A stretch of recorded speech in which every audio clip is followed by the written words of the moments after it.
কেন অবাক হয়ে আমি পথের বাঁকে দাঁড়িয়ে, তুমি জোছনা হয়ে একা কোথায় বলো হারিয়ে। কেন তোমার আমার এত গল্প স্বল্প,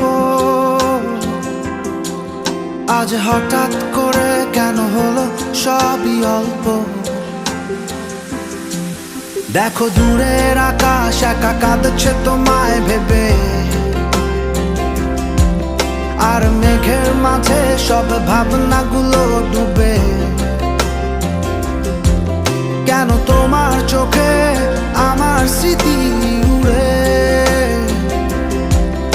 আজ হঠাৎ মন দিশেহারা ঘুরে ঘুরে। কেন পারি না ভুলতে পারি না আজও তোমাকে, মেঘেরই ছায়া ফেরারি মায়া খুঁজি আমার।